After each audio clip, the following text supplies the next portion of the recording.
Good evening and welcome back to the 19th hole. We are live on In Between Media. Make sure you like this video, subscribe to the whole damn channel, In Between Media.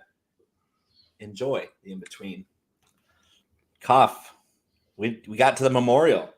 We made it to the Memorial at Jack's Place, Muirfield Village in Dublin, Ohio, home of the Golden Bear. Gorgeous. Perfect. One of the only places in Ohio that's this picturesque. Let's get right on to it. I'm going to drop the intro here. Memorial Week. Let's go.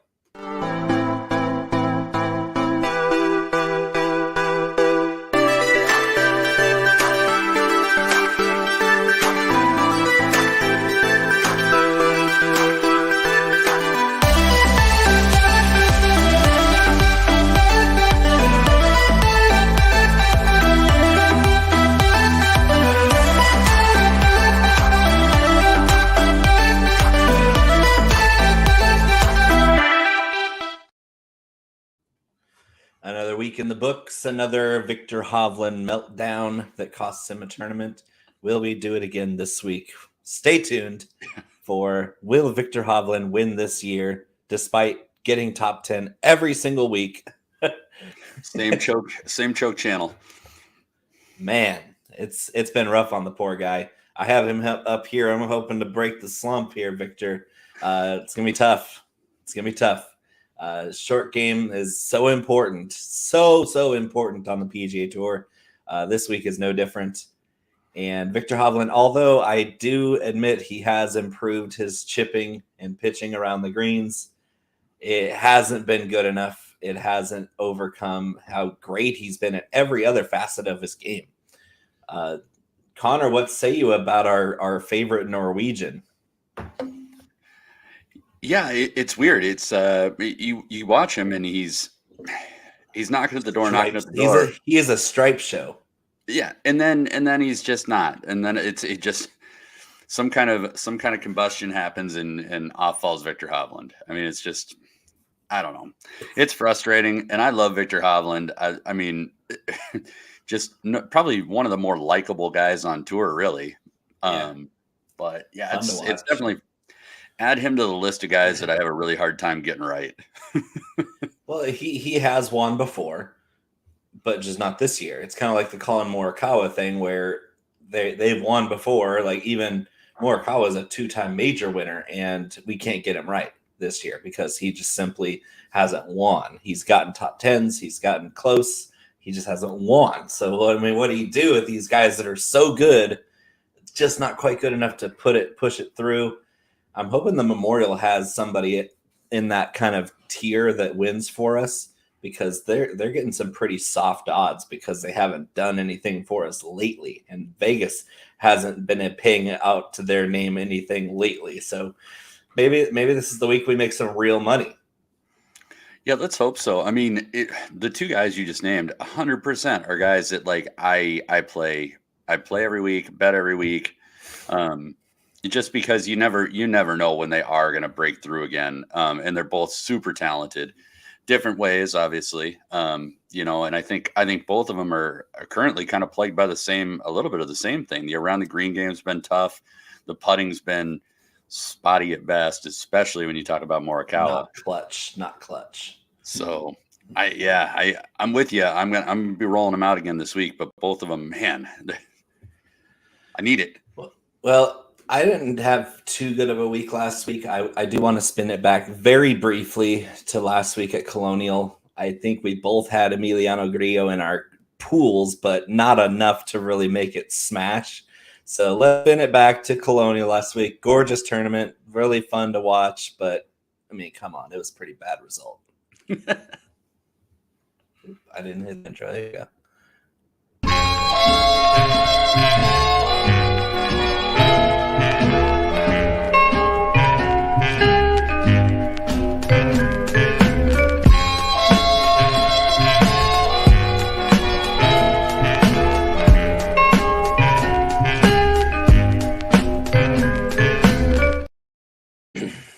So Colonial at the what is it? I don't even remember the sponsor. The Charles Schwab Challenge. If you say that in a Tom Brokaw voice, it sounds really funny. It's That's a why Charles Schwab Challenge. That's why you're here for the voices, man.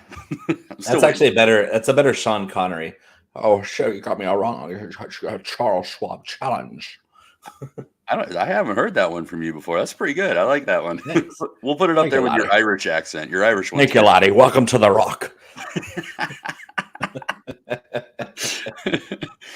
Oh gosh. Yeah, I mean, I think overall, I mean, another week where the player pool was strong. Like we had a lot of core guys that worked out well for people, and again, it was just maybe being a little overweight on the wrong places. Like you said, we had Griot. We just were pretty Didn't light. have very much of him. I think I had 10% Griot, which wasn't enough to make it worth my while because my Griot lineups had like 2 or 3 guys miss the cut, and so I was pretty much screwed. Yeah, and we had a couple of really helpful cuts missed there as well. So that was really helpful with a couple of guys absolutely shitting the bed diarrhea style. It was epic. But again, those are the kinds of plays that happen throughout the year where you can't explain them. Statistically speaking, you can't foresee a guy playing out of character, especially in the wrong direction, especially when they come into a tournament like that red hot and then they just completely shit the bed. There's nothing you can do. We're trying our best to predict this based on course fit, course history, recent form, how the stats line up with what's important at that particular course. And sometimes it simply doesn't matter. It simply doesn't matter sometimes. You have to get a little lucky. We were both a little unlucky at the Charles Schwab Challenge. The Charles Schwab Challenge, laddie. Colonial Country Club in Fort Worth, Texas. The thing that I think actually screwed me, speaking of guys that were in good form, I mean, I think it was not only on the DFS side, but also like on the prop betting side, like some of the head-to-heads I did, and just outright was Tommy Fleetwood. I mean, like it just seemed like it set up for him, seemed like he was like playing in the right direction. And then let's just go ahead and miss the cut, Tommy. Thank you. Not even close either. It was Dylan Wu. It was an abomination. Oh, Dylan Wu, who I was far too heavy on for a guy who. Hey, that was one I dodged, and I love Dylan Wu. He's my guy, and I still wasn't on him. And even Kitayama, I was off last week, and he made the cut, but he didn't do much else. And that was kind of like, I was like, okay, like I can get back into the swing of some of these guys because Colonial's such a tight squeeze off the tee. And now we're going to Memorial, which is very penal if you miss the fairway, but the fairways are a lot wider here. And so it's going to really mess you up if you miss a 30-yard wide fairway, but it's not going to happen that often. This is a second shot golf course, and your second shot better be a damn good one or you are getting screwed. I think we could parlay that going from Colonial to Memorial is such a huge gap in how important is the tee shot.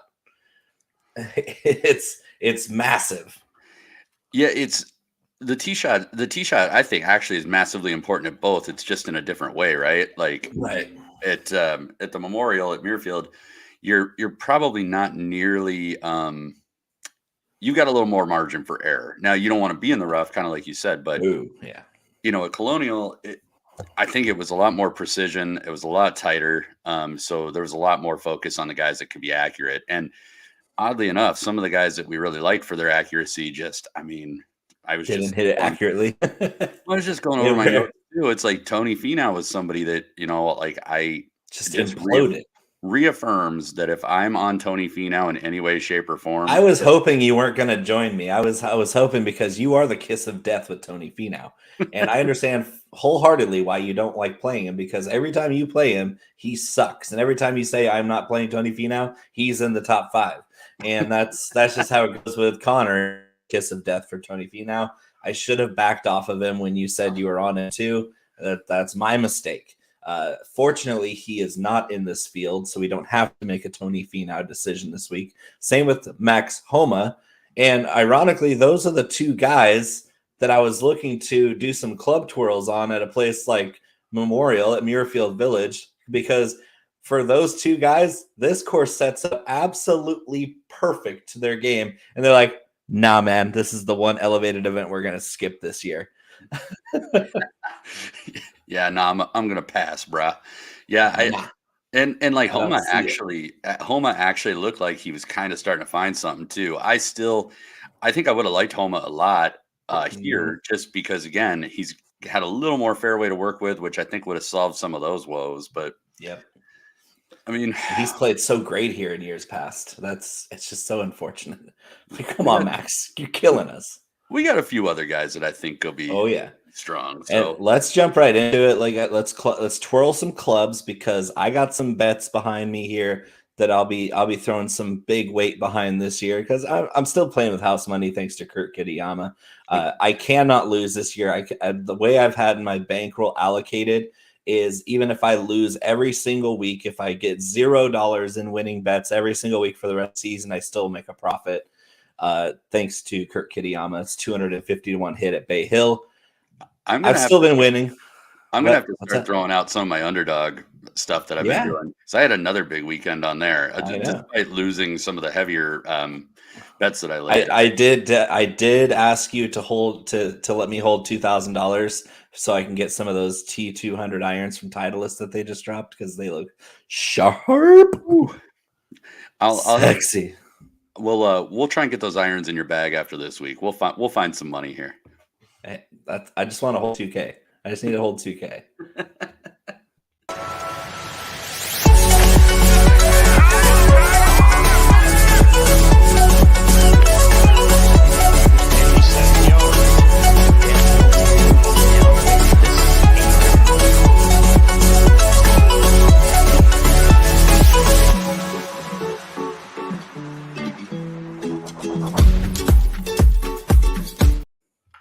All right, before we jump into our bets, Connor, are you sipping anything today? Oh, yes, you are. You got a ball bearing in there? Yeah, a little ball bearing. Just Akatoshin, American Oak. Yeah. Bless you. Yeah, it's been about 5-6 years since I've tasted this beloved cheap Scotch. And it does not taste like anything that the label says. It does not taste like vanilla. It does not taste like coconut. There is no citrus zest. It's just kind of Scotch. Why would it have any of those notes if it's Scotch? Because it's American oak, man. It imparts those flavors. Okay. But no. Allegedly. I will continue to power through this on the show tonight, but this would be on my list of go ahead and pass if you are ever faced with a choice. If pronouncing the name makes it sound like you stubbed your toe on a bed frame, it's probably not very good. In contrast, I am drinking Heaven Hill Bottled in Bond. This bourbon is 7 years old. That's what it says right here in red print. Of course, bottled by Heaven Hill Distillery in Bardstown, Kentucky. And it's got a nice, deep caramel color. Look at how deep that is. Deep. That is beautiful. I've actually had that before too. It's delicious. Not easy to find. If you see a Heaven Hill Bottled in Bond at your liquor store, make sure you get it. As long as it's not more than like $60, because I think it's between 45 and 55 most of the places. If you find it for less than $60, you get it because it's good stuff. Yeah. Unfortunately, in my part of the world, we get less and less of that stuff than you guys do, obviously. And we don't get that much. The retailers like to take some liberties with the pricing. So I have had it, but I wouldn't. I'm with you. I wouldn't pay much more than what you just said for it. Yeah, it's good juice, but bourbon's not meant to be expensive. But somehow it is. Some of them are, yeah. All right. Break down one of the longest and toughest golf courses on the full-time PGA Tour schedule, Muirfield Village Golf Club. Yeah, Muirfield Village in Ohio, which Jack's place. I'll tell you, this may be one of the only reasons to go to Ohio. But anyways, it's a par 72. It's about it's a little over 7,500 yards, about 7,550. It can get on the upside, I think, to like 7,570. So it really, to Bo's point, is a pretty long course all the way around. You do have 4 par 3s. You've got 10 par 4s, 4 par 5s. Classic. What's that? Classic. 3 of the 4 par 3s all play in excess of 200. The par 4s are some of the hardest par 4s by scoring ratio on the PGA Tour. And then in contrast, the par 5s are all really gettable. And I think the eagle rate on them was somewhere around 1%, which doesn't sound like a lot, but it is. So those are kind of where you're going to look to do a lot of your scoring, is those par 5s, and just try to avoid almost all the scoring. You just want to avoid a big number on the par 4s. Like we talked about, it is a little bit wider in comparison, fairway width, so a little bit easier to hit. The rough here is going to be up. It's really gnarly. It's pretty hard to play through. So like Bo was alluding to, like, you miss the fairway, you better be able to muscle some irons out of this stuff. Thick and like intertwining thick. It's not it's like a hybrid rough, which means they use 4 or 5 different grasses. So it's like they got the comb thing going on. And of course the greens are nice, beautiful bent grass. One of the most beautiful, smoothest, truest greens in the world are right here in Ohio. But the rough is not the same grass. It is gnarly. Speaking of the greens are some of the smallest, greens to hit to. Fastest, most undulating. The other thing that's really gnarly about this course is there's like 70 bunkers on it, and every single green has got these just gnarly deep bunkers. Yeah. It's not a question of if you get in the sand, it's really when you're going to be in the sand. Like, everybody's going to find it. So 68 bunkers in play, and I believe 12 holes with water hazards. Yeah, that's what I have. 70%. I have 70% of holes have water hazards on them. So there's a ton of big numbers to be had here. Which I love tough golf courses. You know me.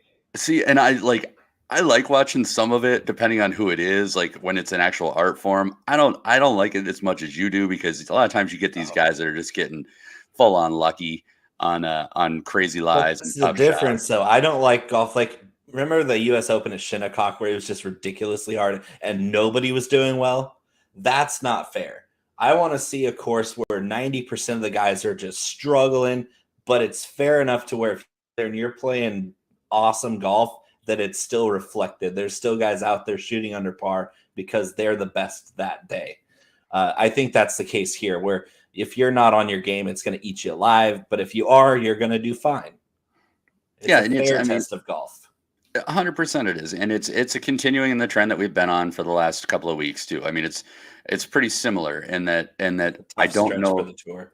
It absolutely is. And I don't know that there's like one specific type of golfer you're looking for other than good golfers. I mean, that's like, what's your requirement? We got to be really good.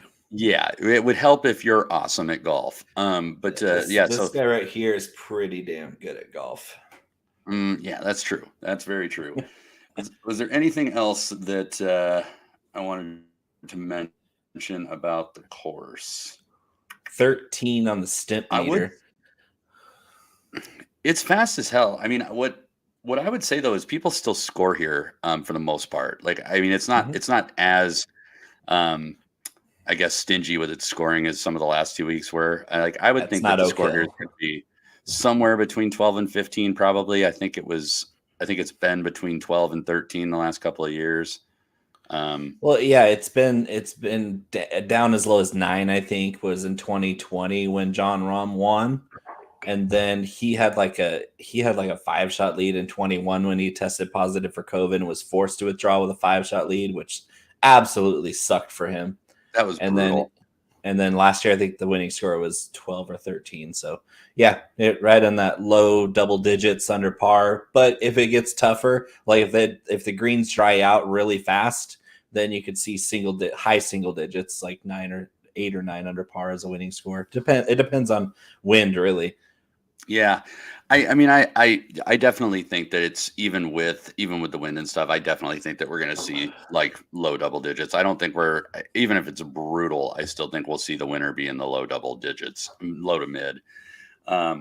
But yeah, like I said, I mean, a couple of the things that you're looking at if you're trying to make bets or play DFS, approach obviously is critical. Accuracy off the tee is definitely something you want guys that are accurate all the way around. I definitely looked at guys that avoid big numbers. I definitely looked at people that are good at scrambling, that are good at getting up and down out of the sand. Greens and regulation, fairways and regulation will paint a pretty good picture for you. The guys that are going to be that accurate player. Like Bo and I said, the greens are relatively small. I don't think that putting is necessarily the end all be all this week. It's fast as hell. You're going to have a hard time making comparisons on other courses. So, I would focus more on guys that can really dial in and be accurate and close. Yeah, and also this course was designed by Jack Nicklaus, and so it does favor a high ball flight, left to right ball flight. So if you right-handed golfer, high power fade, like Dustin Johnson and Tiger Woods just dominated this course back in the day. Jon Rahm, of course, has dominated this course in recent years. It's the kind of guy that you see win, but all at the same time, guys with masterful short games like last year's winner, Billy Horschel, he doesn't hit the ball far, but he's dead straight, and he is a master around the greens. If you can scramble here, you can win too. Like you said, it's not going to favor one guy or the other, but if you get a bomber with the left to right ball flight and he's finding fairways, it's going to be really tough to beat that guy. Which are two lowest or shortest odds guys are both bombers. They're both perfectly designed for this place. Yeah, left to right. Left to right, long, finding most of the fairways, just outstanding drivers of the golf ball, tee to green. They're both struggling with the same thing. Between Rahm and Scheffler, they're both struggling to make putts in spots. Rahm's lesser difficulty with his putting than Scheffler, but Scheffler is so good on approach that you're just like, okay, if it's just that one little thing, he sees one putt go in, this guy could win 5 tournaments in a row, just like Rahm did earlier in the season where he won 4 out of 6. If Scheffler starts seeing the ball go in, nobody's going to beat him. And same with Rahm. If he comes out here and shoots a 66 on day one, there might not be anybody that can catch him. And that's kind of what I like to say is this week I'm loading up on Rahm because honestly, 7-1 in a course in a field this top heavy that's a pretty damn good number, especially when we've been looking at 4 and 5 and even 5.5, 6-1 odds on Rahm in lesser fields or in better fields from top to bottom. I love the 7-1 odds on Rahm. I really do love that number, especially since this guy owns this course the last 3 years. Absolute ownership over it. Yeah, so I think I favor Rahm too. Of the two top guys there, the only thing that I worry about with Rahm is at least recently, not only is he not good around the green, but his accuracy off the tee just hasn't been great. Now on the plus side, it is a little bit more open. He does have the right ball flight, but he's definitely got a more, I guess, well-rounded trend going versus what Scotty is. Scotty's got a lot of really top-tier, excellent stats behind him, but that just putting can't make anything. and I know I said putting doesn't matter, but when you're like 78th in the field in putting and you're number 1 in the world, I mean that just goes to show you how excellent the rest of his game has been.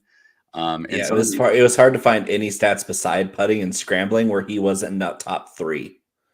Yeah, and even the scrambling and like the around the green stuff, I mean, it isn't bad. The around the green in particular, he's top 2 or 3 depending on how you run it.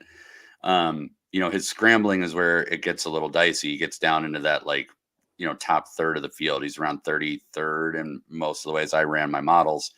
Mm-hmm. But he's so much light years better, like steps above Rahm in terms of the overall tee to green. I mean, he's rating out significantly better. He's number 1 by a good margin in that. So I don't hate anybody who plays either of them. I mean, and I think really the odds, I would play the odds here. I would just take Rahm over Scheffler. You get a few more points out of the deal. Yep. All right. You have anybody kind of in that next tier down? I do, I believe. I believe in you.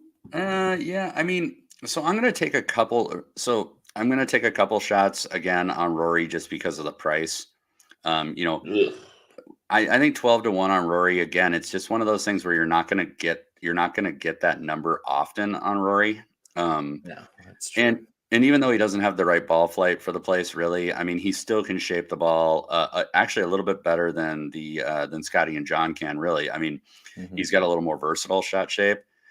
His approach game has been markedly improved over the last couple of starts. The putter just seems to be his Achilles heel right now, which Short is game in general with him. His around the green game is awful this year. That's what's fallen apart for him. It hasn't been off the tee. He's been solid off the tee. He's been erratic at times, but the reason he's not really playing top 5 in the world golf this year is because of his short game. From chipping to putting, this guy just hasn't.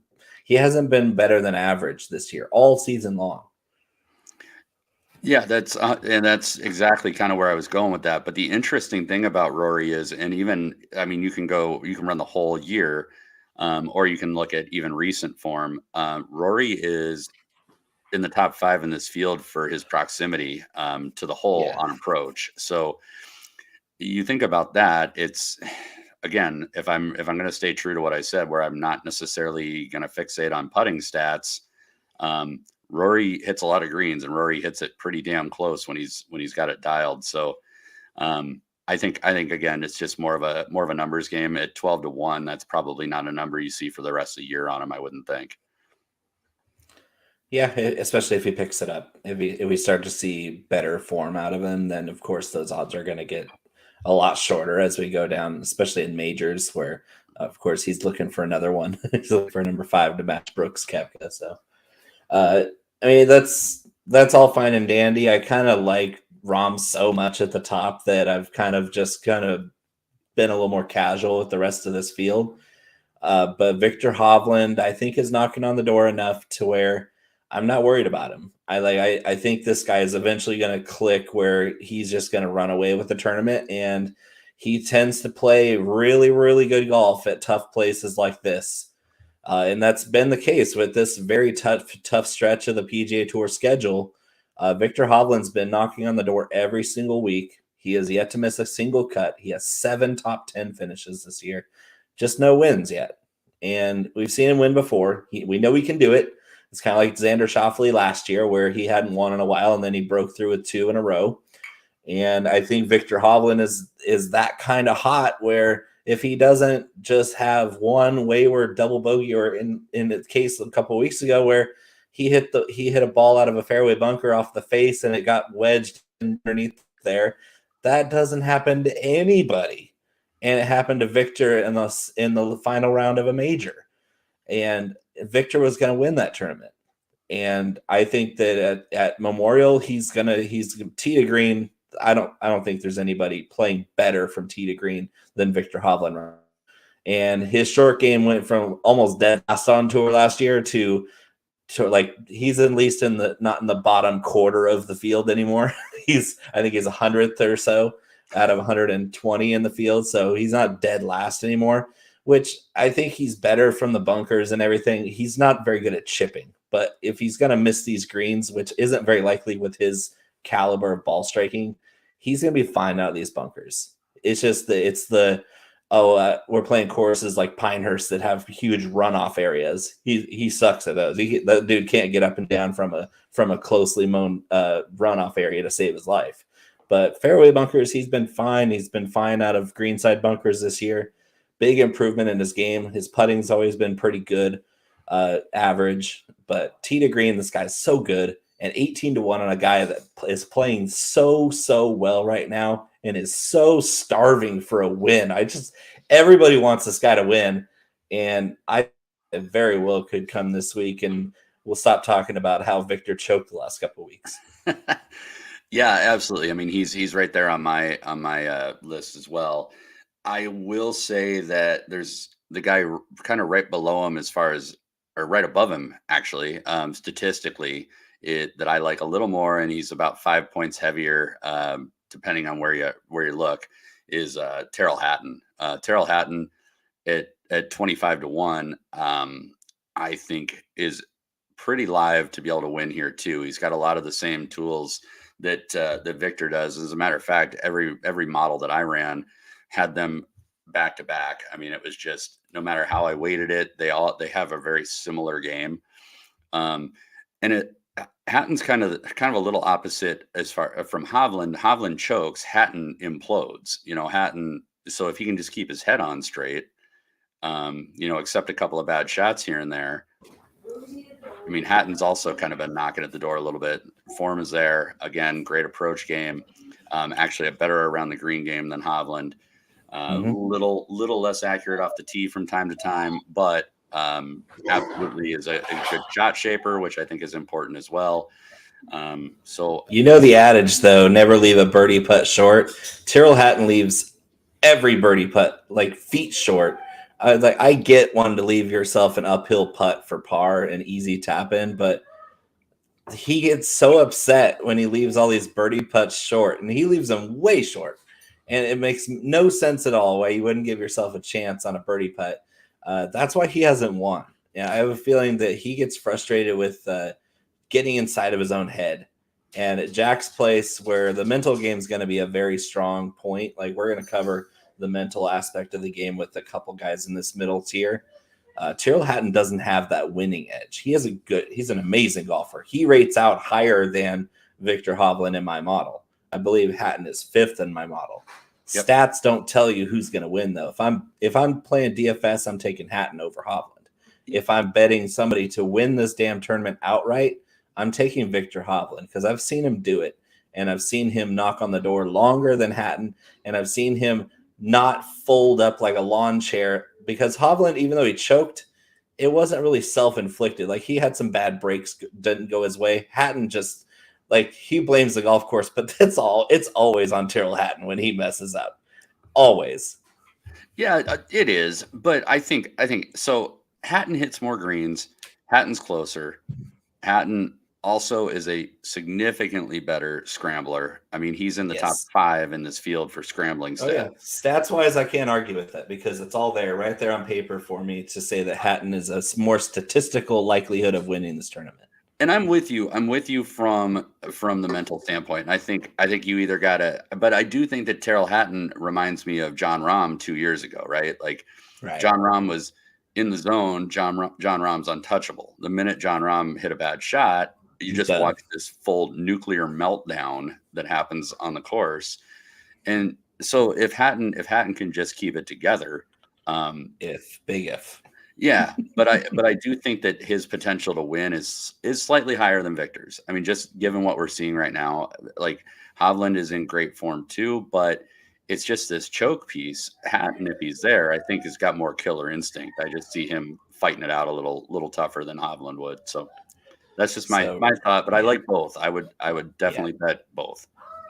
Yeah. Okay. And right next to Victor on my list here at 11th in my model, coming in at no, never mind.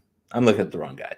A little bit further down, but playing out of his mind right now. 40-1, Corey Connors. We never get this guy right. Neither one of us get this guy right. He is a premier ball striker, probably the sweetest thing we've ever seen since Ernie Els. This guy's swing is immaculate. Off the tee to green. It's something to watch because this guy can hit a driver and a long iron as straight as he can point his index finger out there where he wants it to go. This guy is automatic, dead straight ball flight. If anything, it's like a 5-yard left to right. He's perfect for this course from tee to green. Short game and putting, abysmal.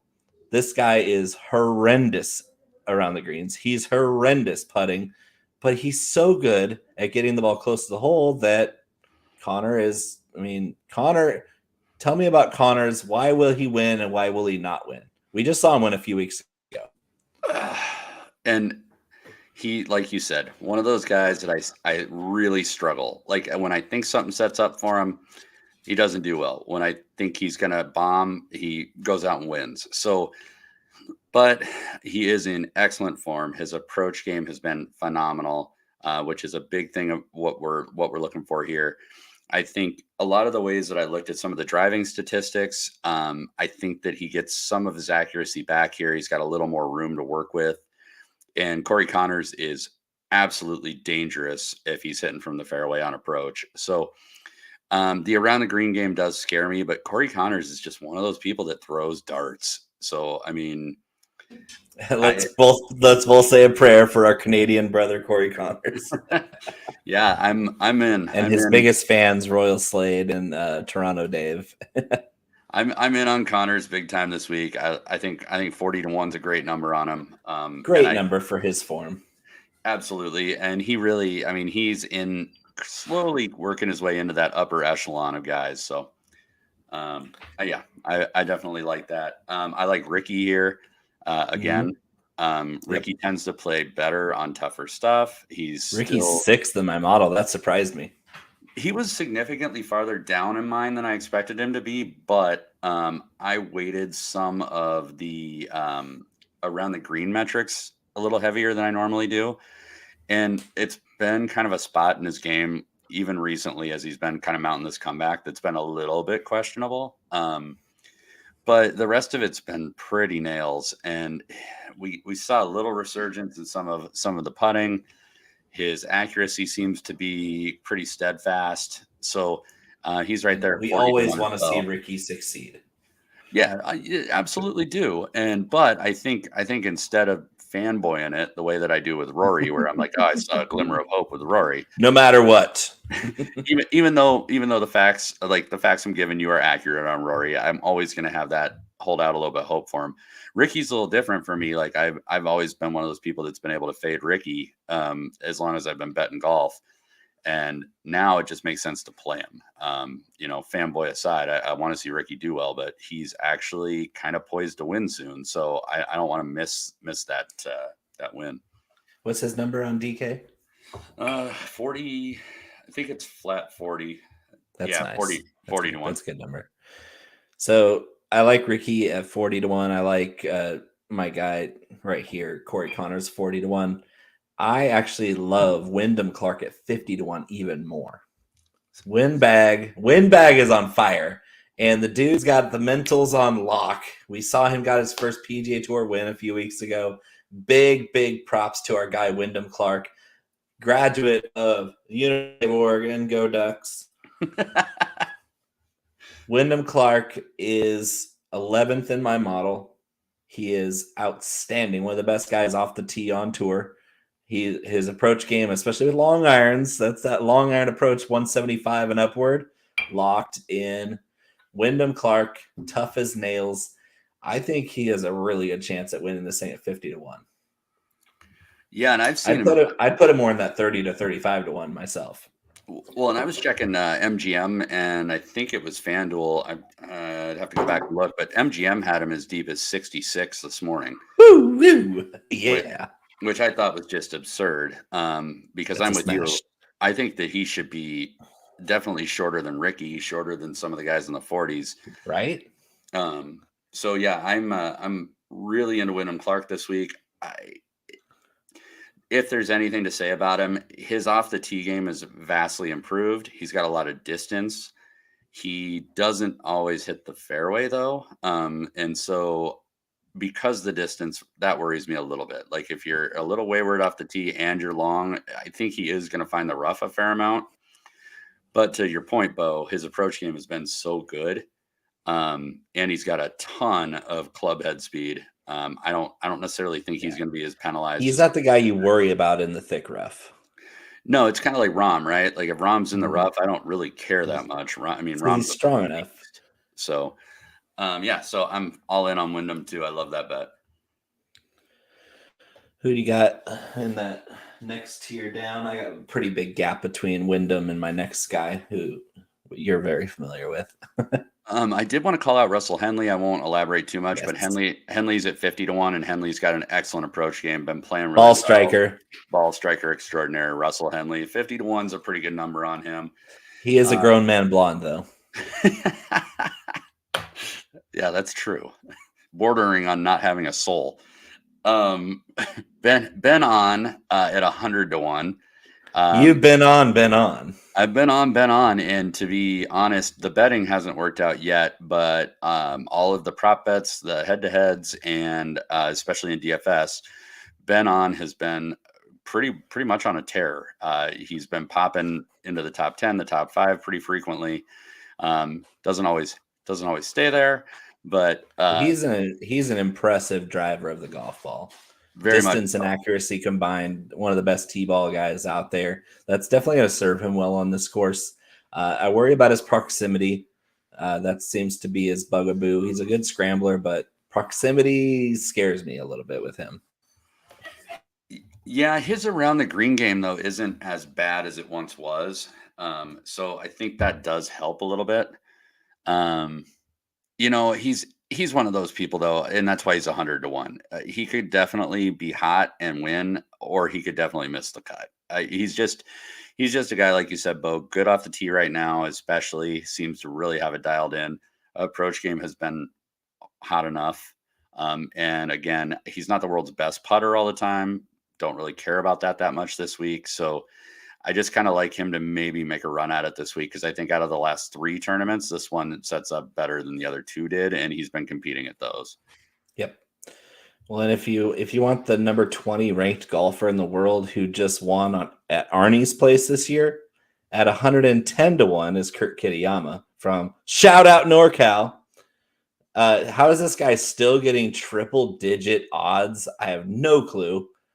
He's earned $6.5 million on tour this year. Seems good.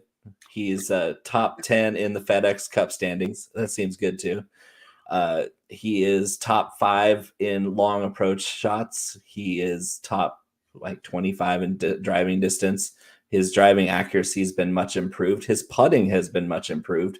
And as far as around the green bunker saving, that was his strong suit. I was like, other than long approaches, scrambling from the sand, Kurt Kitayama's top 30 in this field. And so I'm looking at this course going, okay, it's going to need a guy who has a high ball flight. Check. Longer hitter. Check. Long approach game on lock. Check. If he's off with his approach game, can he get out of the sand? Check. I don't see how this guy has such long odds. I mean, it's as far as winning chances, I don't like his course fit quite as well as I did at Bay Hill or at Oak Hill, where he obviously contended and won in both of those places where he was up at the very top. I think Memorial is just fine for him, where it's a tough golf course. It seems like he shows up and he's at the top of the leaderboard when the scores aren't quite so birdie festy. Like he's not going to win a putting contest. He's not going to win the Puerto Rico Open, but he's going to be in contention where the conditions are tough and they require those tough shots to be made look easy. And so I'm just thinking that odds wise, why wouldn't I take a shot at Kurt Kitayama here? Yeah, it's a lot. It's pretty similar to what we've said about him the last couple tournaments. So I think I like the upside with him is, yes, he could win. I think the more likely outcome though is he makes the cut and he gets somewhere in top 20, maybe top 10 in this field. But as deep as he is, I kind of his top 20 was still 3-1. Exactly. I was going to say that would probably be more my wheelhouse on him this week. I do think he's going to win again though, in the not too distant future. I just don't know if it's here. But I think he can. It might be at the LA at the US Open. I know. I definitely am looking at that pretty. I'm looking at LA Country Club going, ooh, this is nice. Nice little setup for my guy, Kurt. Yeah, I kind of like him there a lot. Lower than that, I've got Ches Reavie, who's been playing really well, plays well. The dude is so accurate, and he hits the ball shorter than I do. 300-1. And he rates out surprisingly well. Like Ches Reavie, he's another guy that'll break your heart over and over again. He'll look like he's rounding into form, and then he'll miss like 10 straight cuts. But I don't think that's the version we're going to get here. This is going to favor an accurate player. Ches is very accurate, very good approach player. Doesn't get himself in nearly as much trouble as his missed cuts would indicate. No, he just doesn't make a lot of birdies, and that's the problem. But again, he's another guy. Even if you don't like his outright win, you can get some top good 40 numbers. is 3-1. Right. Top 40, top 20, top 10 even, because he is a guy that could creep his way into the top 10, just like Kurt is. Yep. And my deepest one, I'm gonna keep saying his name so people remember it. McClusey is at this tournament, and he is down there at 600 to 1. So Ozzy. Oi, oi, oi.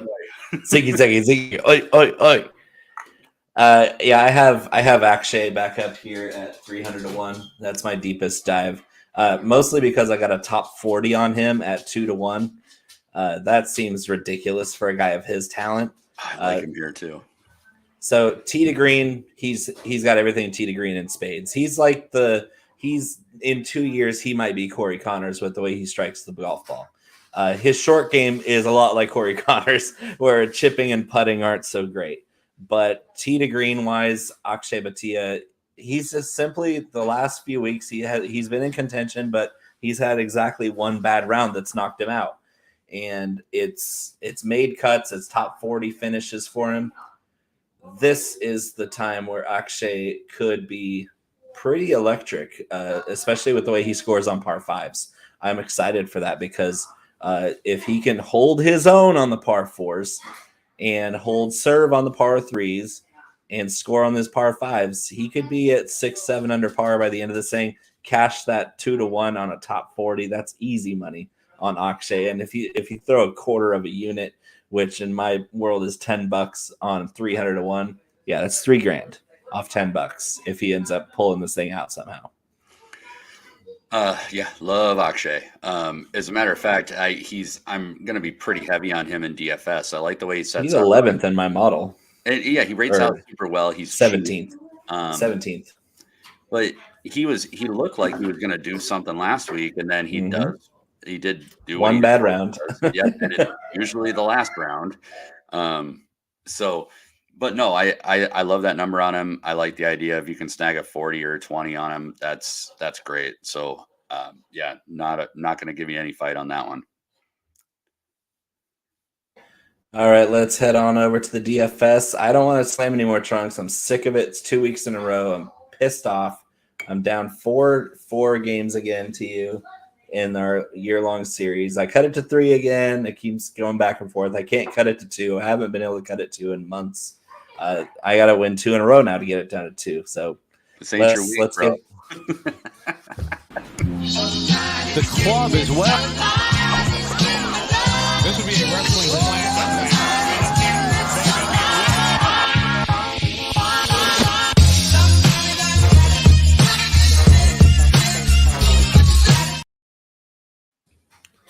And once again, thank you to everyone joining us here on In Between Media. Make sure you like this video, subscribe to the whole damn channel, In Between Media. Enjoy the In Between. Conor, right at the top, we're looking for leverage plays again. This is a top-heavy field. I want to know who are the guys I want to roster in my DFS lineups that aren't going to cost me too much chalk.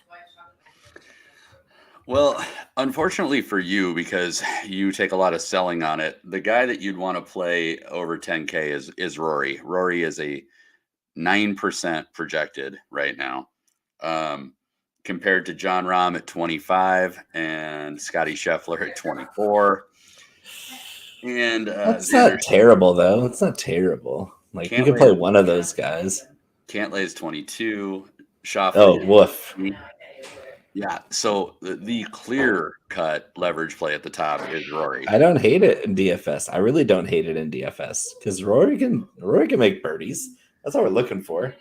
Yeah, as a matter of fact, is like kind of cautious as I am betting him. Even though I would recommend doing so because it's a good number. I love him in DFS. I love how different you are immediately because of how much chalk there is on Scotty and John.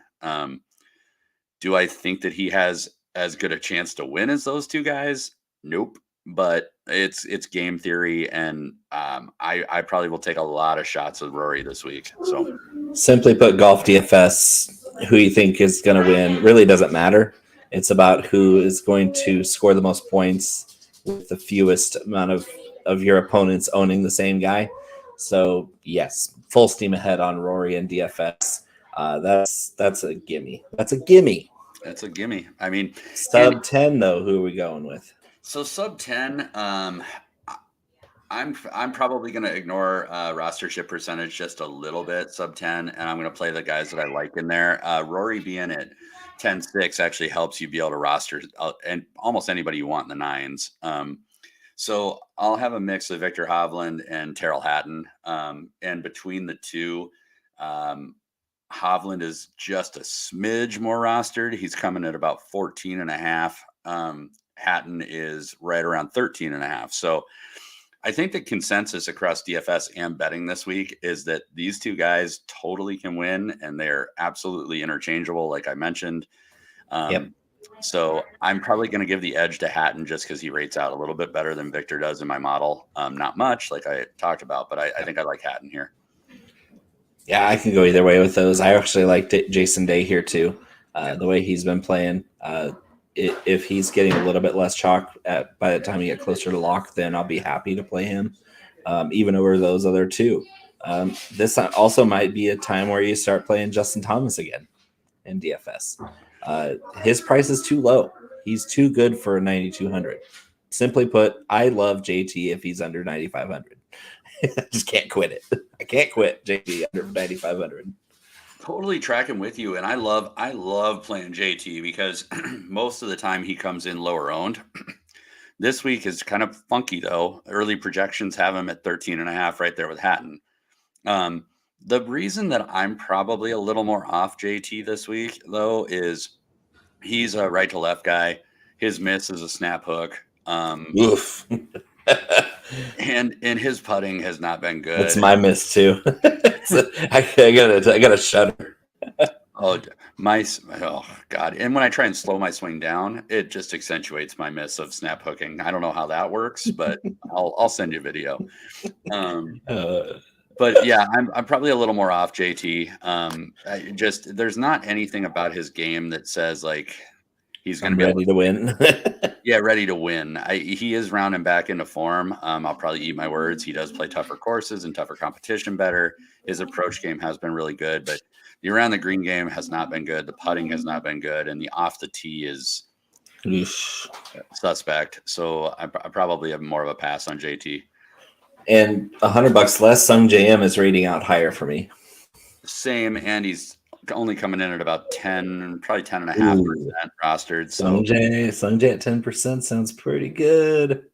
And we liked him the last 2 weeks. I don't know why I would quit him now because this course actually is somehow more forgiving than the last two. So, well, and he has that left to right high ball flight. He's great on approach, especially proximity wise.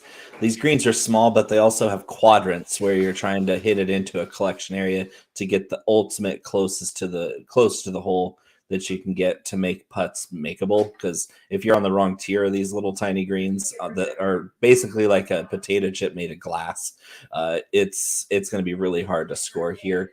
Sung Jae's game matches up pretty well, so I wouldn't be surprised if the dude had some double bogeys thrown in there to cost him a win, but those don't hurt you too bad in DFS because if he's making lots of birdies in tandem with the occasional bad hole, then we're still making money on him. So the leverage play in the nines is Matthew Fitzpatrick, who is coming in at about 8% projected. And ranked 92nd in my model. 92nd. Yeah, I'm not a Matt Fitzpatrick guy. There are people out there that really like the guy, see more in him than I do.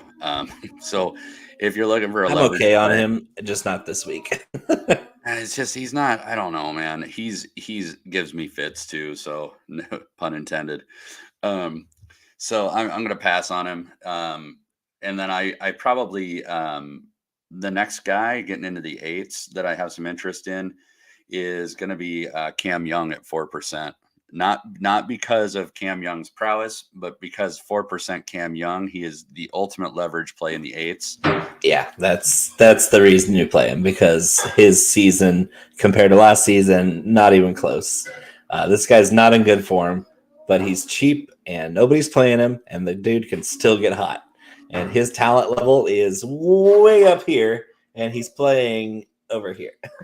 And everybody in the eights is double digits, low to mid double digits projected, right? So what that tells me, if you're reading the tea leaves, is that People are starting top heavy. They're probably starting at Scheffler. Their next guy in is a high 8 guy, which it looks like it's Hideki, which I do like Hideki, but not at 17%. I don't like Hideki. Ooh, that's an easy fade for me. But that's I where like Sam Burns more there. Yeah, and Burns is picking up a little bit of steam. No, I'm sorry, I'm reading Hideki's number. Burns is only 3.8, but I don't think that Burns. Yes. So for me, if I had to pick one of the double digit guy or single digit guys, like to me, I lean Cam Young just because I think when Cam Young does get hot, his approach game is a little better than Burns from time to time. Burns is proven to be a little bit better off the tee, obviously. But neither one of them is exactly stellar around the green or getting out of sand. So I think I'll just take the guy that has a little better approach metrics, which is still somehow Cam Young. Not really. Well, he can't make a putt either, so that's what saves you from making too tough of a choice.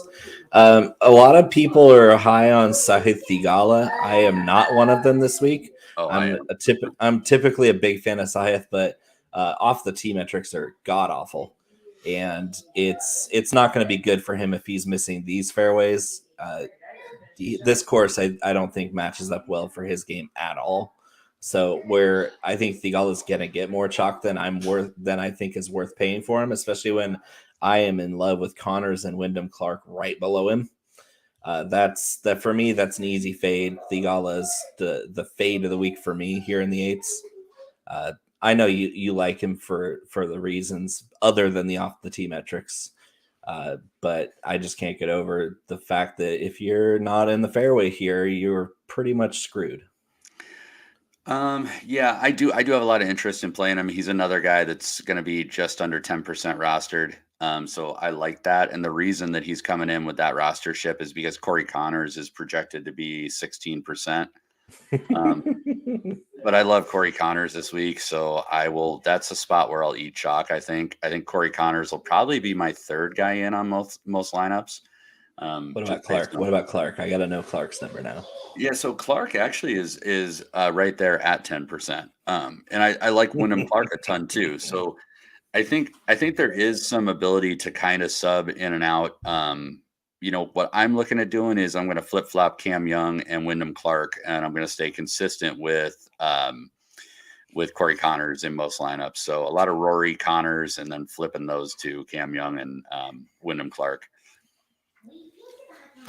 Yeah, and right here at the low 8s is a really good spot. Even Adam Scott, who's a right to left guy, is playing so well this year. He can't putt his own, but everything else seems to be just rolling in smooth for Adam Scott. The dude he's been on tour for 21 years, and he's been solid the entire time. And then Siwoo Kim is rating out extremely well because of his off the tee game. His ball striking is immaculate, and I just think he's too cheap at 8K. So I love Adam Scott. And I think what surprised me the most was I looked at just very generic last 36 round overall strokes gain stats. And Adam Scott actually is 14th in this field over the last 36 for putting, which is normally where he just bleeds strokes, but has not been the case.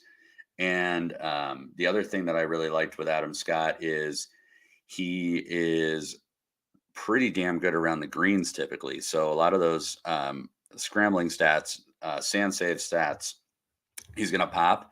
And his off the tee game, to your point, Bo, I'd rather he hit left or right, but I'll take the right to left if you're pretty damn accurate, which he is. So Adam Scott, should not be slept on this week. I think he's got a real chance to be in the top 5 even. So, yep. So you prefer Siwoo or Tom Kim? I prefer the upside of Siwoo. I prefer the consistency of Tom Kim. So that being said, probably because of how I gamble, Siwoo. Yeah, I'm with you there. I don't think Tom Kim has the length here. 7,600 yards is going to be really tough on the kid. Mm-hmm. Russell Henley's here. Russell Henley's here at 7,900 too, and that's really nice for him. A good spot. Grillo just won last week. He's pretty decent fit for this course too. Yeah, I have Griot in my mix. Gary Woodland at 7,700. Yeah, he just is pops. he just pops. And His chipping, though, my God, his chipping. yeah, but he is so good and knocking it close to the pin. Like his par five scoring still number 5 in this field for par five scoring. And that's important. Very much. And his approach game, actually, I was a little surprised. Like, I know he hits the ball close when he does hit a good approach shot. I didn't realize that he's number 13 in this particular field in just overall approach metric. So, oh yeah, he's a ball striker, man. You got these ball strikers that we're going to be pretty heavy on because this course demands ball striking, especially on approach. And Cam Davis is right in that same group there for me. There's just like guys that strike the ball really well. Short game isn't there. Gary Woodland's the same. It's like tee to green. You're like, I have no worries about this guy from tee to green. None at all. But you get one wayward approach shot into a greenside bunker here, and Cam Davis and Gary Woodland are going to look like amateurs out there. So they both scare me, but in a good way because they have the upside to win the damn tournament, but they also have the downside of missing the cut by 6. Yeah, I think I lean Gary in likelihood of winning. But I don't. So it's at the price point they're both at, though. You don't need anybody winning anything. You just need them to make the cut. Put up as many points as they can. But these aren't your breadwinner guys. These are the guys that these are the workhorses. So I just need Gary to get through the cut, and he typically does put up some decent DK points when he's in contention too. So he does. Ben Billy On. Horschel's the defending champion here. Yeah. 77th in my model. Not interested. I don't. He had a magical event last year. That was all I could say. He was magic last year, and it was genie put back in the bottle this year. He hasn't played well at all. It's not going to happen this week. So don't be chasing last year's Billy Horschel because this year it ain't it. And he's got something weird going on with his swing plane. Like I've been watching him like in tournaments like this. It's so flat. What's going on with that? Yeah, his pre-shot routine reminds me, and the swing plane he's on reminds me of when Ricky was trying to get his head right about a year ago. Like it's just a very I don't know, shallow kind of. There's something not right there. Ricky went more upright to save his swing eventually, and it's worked for him. But Billy's getting flatter, and you're like, what is going on with this swing? Yeah, if you look at Ricky though, maybe 2 years ago at the Waste Management was the first time I noticed it. He had this takeaway that was barely laid off, and and Horschel's kind of doing the same. I don't know, it's weird, but. Harris English, good approach player down there. Going to have some low ownership. Actually is showing signs of life. Harris English, looked good last week. And you flash back a year ago, man, he was in the hunt every week. So he's somebody that can get really, really hot. One of the better approach players from time to time. So I don't mind taking a couple shots at him. I really have more interest, even though again, he's directionally challenged from time to time. I just like where Ben On is at. I think Ben On at 7,400 with the way that he's kind of been playing and getting in the ring and boxing a little bit. I think that's a pretty good leverage spot for Ben On. Yeah, he's a cut maker too, and he's averaging 10 more fantasy points per game than Kitayama is. And that's the same pricing group. I mean, Hoagie's out here, but Hoagie's been really ice cold the last few times that we've played him. So I'm off Hoagie, even though he rates out well. I just don't see it this week because his form that right now coming into this tournament is scary bad. Like I don't like Tom Hoagie when he's a cold Hoagie. I want a toasted Hoagie that's playing well. I want Tom Hoagie to not blow 5-leg parlays for me. That's what I want. Yeah, Tom Hoagie's going to make the cut, and then he's going to shoot a 79 on Sunday to absolutely ream your 5-leg parlay. Yeah, thanks a lot, Tom Hoagie. You owe me. You have any interest in Brian Harmon? No. None. Zero. Right to left ball flight, approach, hits from the wrong side of the tee. Yeah. So he's a right to left approach guy. We need a left to right. He needs to be a draw guy. He's a fade guy, lefty. Oh yeah, I guess so. I was just like scrolling through, and I was like, "What about Brian Harmon?" And he averages 288 off the tee. That's not good enough here. That's farther than I ball. Average wise, yeah. So so disregard that one. Sorry, thinking out loud. Hayden Buckley, flat 7. Hayden Buckley plays. That's the play. I think so, and he's been a little hit and miss, but great on the stat is still alive. Still alive. The stat, very alive. The Thursday, Saturday, Sunday scoring average is still number 1 on tour combined, and his Friday scoring average is 124th. It's just so crazy to me. It really that's wild. Like, yeah, his scoring average is a full half stroke better than Jon Rahm if you take away Friday. So if we can get a Friday round out of him, my goodness. But statistically, number 2 in the field from approach farther than 200. So you're talking your par 3s, you're talking all your par 5s. He's number 2 there. I love that part of his game. Very good with the long irons.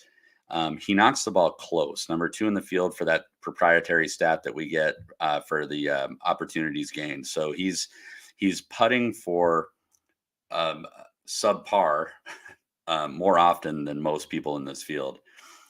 And his approach has been pretty good as of late. But the thing I like about Hayden Buckley is he plays really well out of kind of penal rough. And he's really set up pretty nice for this. I mean, if you can hit solid approach shots from this deep tangled rough, which he can, you got a real edge on the field. And he's good around the green, just basic kind of top 15 performances around the green, sand save percentages, all that stuff. So he's got kind of a sneaky good game for this setup.